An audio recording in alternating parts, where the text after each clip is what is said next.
નમસ્કાર દર્શક મિત્રો, હું છું નેહા જોશી. ધન ભક્તિ પ્રોગ્રામમાં આપ સૌનું સ્વાગત છે.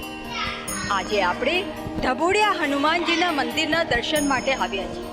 આ ઐતિહાસિક મંદિર વિશે કહેવાય છે કે આ મંદિર 1000 વર્ષ જૂનું છે અને સ્વયંભૂ પ્રગટિત છે. તો ચાલો આજે આપણે જાણીએ આ ઐતિહાસિક મંદિર વિશે.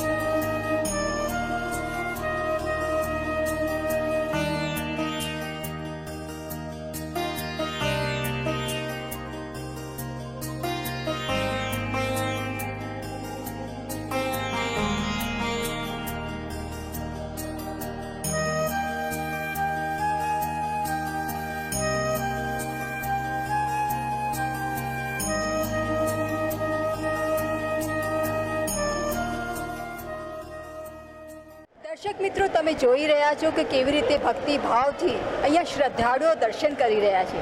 તો ચાલો આપણે એમના વિશે પણ જાણીએ. તમે ક્યાંથી આવો છો? ગાંધીનગરથી. ગાંધીનગરથી. એટલે પહેલી વાર આવો છો કે અહીંયા આવતા? દર સેટરડે આવીએ છીએ. અચ્છા, દર સેટરડે આવે છે. કેવું લાગે છે અહીંયા આવીને? બહુ જ સારું, આનંદ મળે છે. અરે વાહ, શું આનંદ મળે છે અને ખૂબ જ શ્રદ્ધા છે એટલા માટે આવો છો. તમારી કોઈ માન્યતા અહીંયા પૂર્ણ થઈ? હા, બહુ વાર પૂર્ણ થઈ છે. એવું બી નથી પડતું. અહીંયા મનથી ચાહો તો તમારી ઈચ્છા પૂરી થઈ જાય છે. અરે વાહ, શું વાત છે. તમે જાણ્યું કે કેવી રીતે અહીંયા માન્યતા પૂર્ણ થાય છે, એટલા માટે દર શનિવારે આ દર્શન માટે આવે છે અને બહુ સારું લાગ્યું તમારી સાથે વાત કરી. કળિયુગમાં સૌથી વિશેષ પૂજાતા દેવ એટલે હનુમાનજી.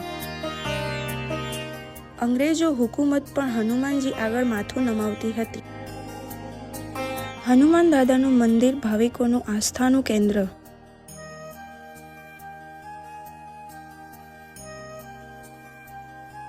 દર્શક મિત્રો, હવે આપણે બીજા શ્રદ્ધાળુઓ પાસે પણ જાણીએ કે એમને કેવી શ્રદ્ધા ભાવ અહીંયા ખેંચી લાવે છે. તો આપણી સાથે હમણાં એક બા છે. બા, તમારું નામ શું છે? કાંતાબેન ગણપતભાઈ પટેલ ઓગણજ. કાંતાબેન, તમે જણાવશો તમે અહીંયા કેટલી વાર આવી ચૂક્યા છો? દર મંગળવારે આવીએ છીએ. દર મંગળવારે આવો છો. તમને કેવું લાગે છે અહીંયા? પૂર્ણ શ્રદ્ધા છે હનુમાનજી દાદા ઉપર? હા, ફૂલ શ્રદ્ધા છે. એટલે ઢબોડિયા હનુમાનજીના જે મંદિર છે એમના પર પૂર્ણ શ્રદ્ધા છે એટલા માટે તમે દર મંગળવારે અહીંયા દર્શન માટે આવો છો? હા, દર મંગળવારે આવીએ છીએ. ભોળા હનુમાનજીના દર્શન કરવા માટે આવીએ છીએ. કેવું લાગે છે તમને? સારું લાગે છે. તમારી કોઈ માન્યતા પૂર્ણ થઈ છે અહીંયા? હા, ભોળાના હનુમાનજીની માન્યતા થશે. સરસ સરસ. તમે પણ એમની સાથે છો? હા, મારી સાસુ છે. અમે દર મંગળવારે આવીએ છીએ. અમારા દાદાના શ્રદ્ધા રાખીએ છીએ. શ્રદ્ધાથી અમારું કામ પૂરું થાય છે. શ્રદ્ધાથી અહીંયા ભક્તિભાવથી તમારી બધી મનોકામના અહીંયા પૂર્ણ થાય છે. એટલે પૂર્ણ શ્રદ્ધા છે અહીંયા. પૂરી દાદા પર શ્રદ્ધા છે. દર મંગળવારે આવીએ છીએ. અમારી શ્રદ્ધા પૂરી કરે છે દાદા અને બધી મનોકામના અમે પૂરી થાય છે. અરે વાહ, શું વાત છે. અને તમારું નામ? મારું બેન પદ્માબેન રણછોડભાઈ પટેલ રાયસણ. આ મારી બેન છે. એમના સાથે હું દર્શન કરવા આવી છું ને એમને હું તો દર વખતે આવું જ છું. મને દાદા ઢબોડિયા દાદાને બહુ શ્રદ્ધા છે અને બહુ જ મનોકામના પૂરી થાય છે એટલે હું આવું જ છું. અરે વાહ, શું વાત છે. એટલે તમારી પણ મનોકામના પૂર્ણ થાય છે અને સંપૂર્ણ શ્રદ્ધા છે ઢબોડિયા હનુમાન દાદા પર. ઢબોડિયા હનુમાન દાદા બધાની મનોકામના હંમેશા પૂર્ણ કરે એવી જ કરે છે. બહુ દાદાનો સાથ છે અહીંયા આગળ.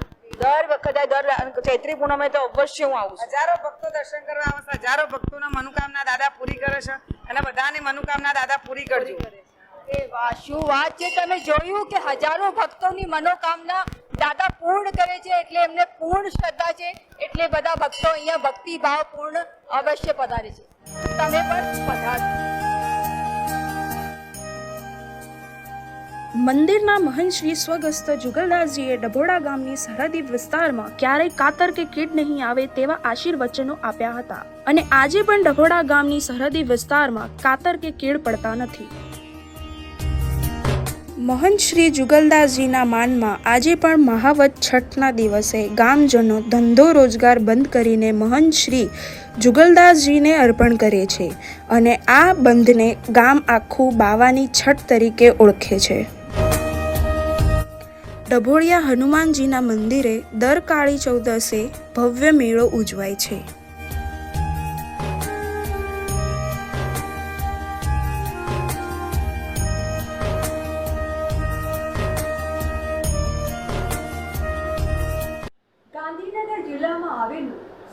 શ્રી ઢબુડિયા હનુમાન દાદાનું મંદિર મોખરાનું સ્થાન ધરાવે છે. આ મંદિર 1000 વર્ષ જૂનું છે, જે અતિ પ્રાચીનતમ છે. ઢબુડિયા હનુમાન દાદાનું મંદિર ભક્તોમાં શ્રદ્ધા અને આસ્થાનું પ્રતીક છે.